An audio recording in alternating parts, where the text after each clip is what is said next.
The film opens with a chaotic scene. A girl named Alicia is dousing a room in gasoline, preparing to burn everything. A woman, crying and pleading, tries to stop her, but Alicia douses her in gasoline and sets a book on fire. The flames quickly consume the room, and the woman, leaving behind a chilling message on a burning computer screen. She will be the one to die. 6 years later, Angela, the protagonist, is introduced. She and her friends, all aspiring writers, regularly meet at a book club to discuss their writing. During one such meeting, tensions rise when Angela's boyfriend, Nando, argues with another friend, Sebas. Nando storms off, and Angela follows to check on him. He confesses that he dislikes Sebas and demands Angela end her friendship with him. But Angela refuses. Later that night, Angela confides in Sebas, admitting that she hasn't written in 6 years and feels disconnected from her identity as a writer. Sebas reassures her, offering his support if she ever needs help with her writing. Later, Angela contemplates emailing her professor for help, but hesitates. Her mind drifts to a book Sebas had mentioned, Killer Clown, about a man with a rare disease who becomes a murderous clown when the illness takes control. Disturbed, Angela shuts her laptop. The next day, her professor discusses the importance of original storytelling, warning against copying ideas. After class, the professor calls Angela into his office, claiming he received an email from her. Confused, Angela realizes she may have sent it accidentally. The professor opens up about his personal struggles, and Angela shares her own. But the situation takes a dark turn when the professor locks the door and makes inappropriate advances. Angela kicks him away, demanding he open the door. The professor reluctantly unlocks it, threatening her if she tells anyone. Shaken, Angela confides in her friends, but chooses not to report the incident. Her friends, outraged, decide to take revenge. They wear clown masks and track down the professor. When they confront him, he panics and tries to flee. A stranger in a clown mask appears, attacking the professor with a hammer. In the chaos, the professor stumbles upstairs and falls onto a sharp pole, impaling himself. The group arrives at the scene and assumes Angela is responsible for the professor's death. She insists she didn't kill him, pointing out that his head was already bleeding before he fell. The group decides to keep the incident a secret, burning their clown masks and vowing never to speak of it again. Days later, the professor's death is ruled a suicide, and life returns to normal, but Angela is consumed by guilt. Then, the first chapter of a novel titled The Death of the Professor is sent to the group. The story eerily mirrors the professor's death, leading them to suspect one of them is behind it. Fear and distrust spread as the group reads the second chapter, which describes the murder of their friend, Virginia. They investigate, finding a chilling message left by the clown.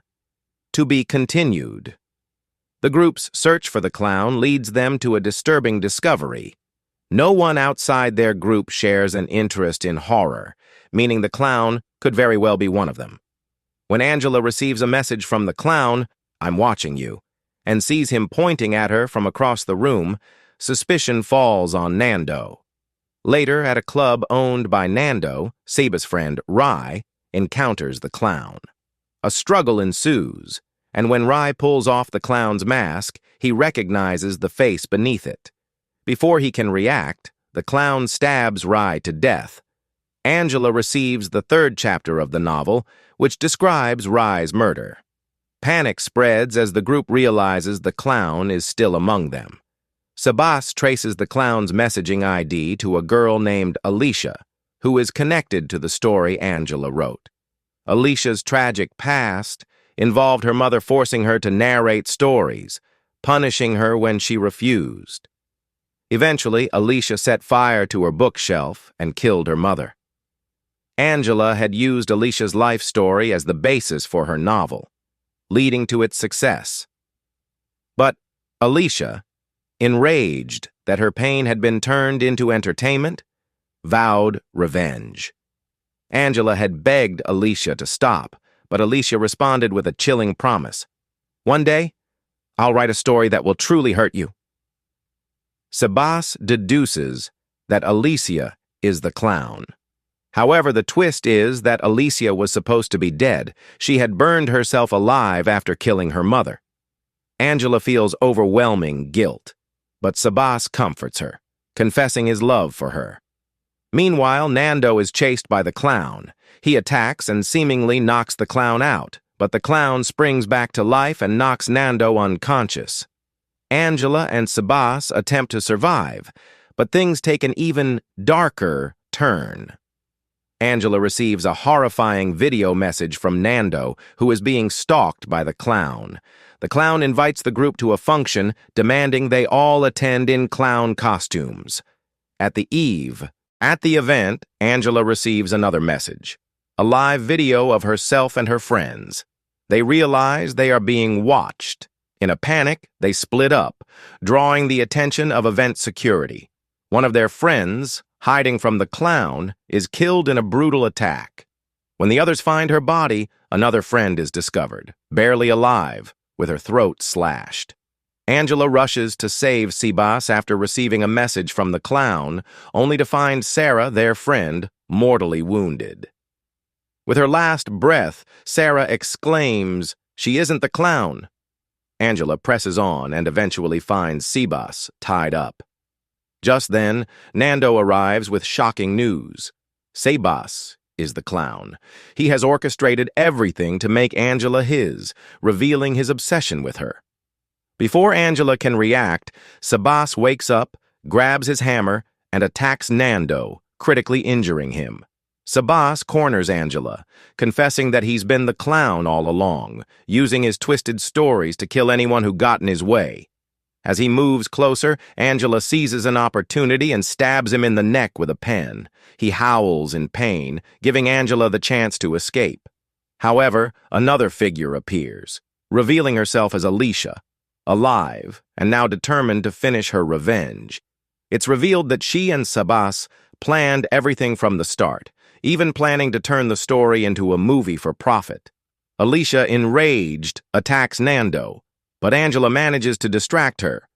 In the ensuing chaos, Sebas falls to his death after being shoved off a ledge. Alicia, now more dangerous than ever, chases Angela through the building. In a final act of survival, Angela causes a short circuit, setting Alicia on fire. The police arrive to rescue Angela and Nando, barely alive, marking the end of their nightmare.